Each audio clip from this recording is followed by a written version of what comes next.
ভাগ্যের দ্বার উন্মুক্ত করতে মানুষ ছুটে আসেন রাজধানী ঢাকায়। সচ্ছলতার দিকে মুখিয়ে থাকেন ব্যক্তি নিজে কিংবা একটি পরিবার। সবুরে মেওয়া ফলে, এই কথা যেন ঢাকা শহরের অপেক্ষার সাথে সম্পূর্ণ বিরোধী। বছরের পর বছর পরিশ্রম করে অনেক মানুষকে ফিরে যেতে হয় এক প্রকার শূন্য হাতেই। জীবনযাপনের প্রতিবন্ধকতা তৈরির এক অনন্য উদাহরণ ঢাকা শহর। অপরিকল্পিত নগরায়ন, ঘিঞ্জি পরিবেশ, খাদ্যের উচ্চমূল্য জীবনকে যেমন করে তোলে বিষাদময়, সেখানে রাস্তার যানজট যেন নতুন এক প্রকার যন্ত্রণার গল্প ফাঁদে। প্রচণ্ড গরম কিংবা তীব্র শীতের মধ্যে জনজীবন চলমান থাকলেও তা মুখ থুবড়ে পড়ে এক পশলা বৃষ্টিতে। বৃষ্টি হবে, কিন্তু তাতে জলাবদ্ধতা হবে না, এটা ঢাকা শহরের জন্য কল্পনাতীত। বৃহস্পতিবার 21 সেপ্টেম্বর সন্ধ্যা থেকে মধ্যরাত পর্যন্ত টানা বৃষ্টিতে সৃষ্টি হয় ভয়াবহ জলাবদ্ধতা। জনজীবন যেমন থমকে গেছে, হয়েছে মানুষের প্রাণহানি। পয় নিষ্কাশন ব্যবস্থার নাজুক অবস্থা ফুটে উঠেছে চোখের সামনে। বৃষ্টি চলাকালে মিরপুর শিয়ালবাড়ি এলাকায় ঘটে বিমর্ষ এক ঘটনা। বজ্রপাতে বিদ্যুতের তার ছিঁড়ে পানিতে পড়লে বিদ্যুৎ স্পৃষ্ট হয় একই পরিবারের 4 জন সদস্য।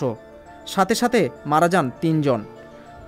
মারা যাওয়া দম্পতির 7 মাস বয়সী ছেলে সন্তানকে আহত অবস্থায় উদ্ধার করে হাসপাতালে নেওয়া হয়। ঘটনার সময় তাদেরকে বাঁচাতে অনিক নামের এক যুবক এগিয়ে আসলে সেও বিদ্যুৎ স্পৃষ্ট হয়ে মারা যান। ঘটনার ভয়াবহতা এখানেই শেষ হয়নি। এমন নির্মম মৃত্যুর পর রাস্তায় জমে থাকা পানিতে ভাসছিল মৃতদেহগুলি।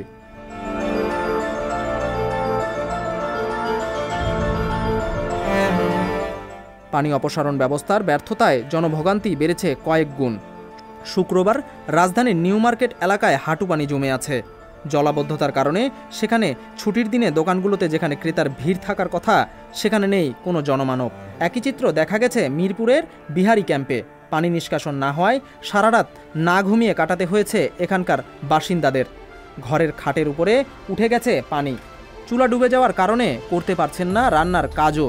এখানে পাশেই একটা খাল ছিল পানি নিষ্কাশনের জন্য, কিন্তু সম্প্রতি সেটি ভরাট করে ফেলার কারণে পানি সরে যাওয়ার কোনো রাস্তা নেই, যার কারণে জলাবদ্ধতা কতদিন স্থায়ী হবে তা নিয়েও বাড়ছে চিন্তা।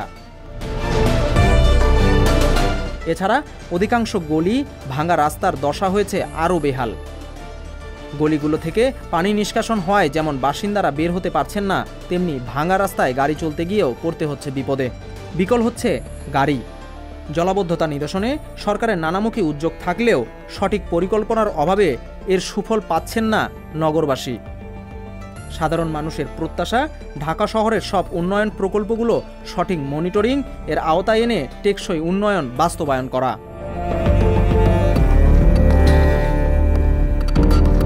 সংবাদ, ফিচার ও অনুষ্ঠানের জন্য ভিজিট করুন সংবাদ প্রকাশের ওয়েবসাইট এবং যুক্ত থাকুন ফেসবুক পেজ ও ইউটিউব চ্যানেলের সঙ্গে।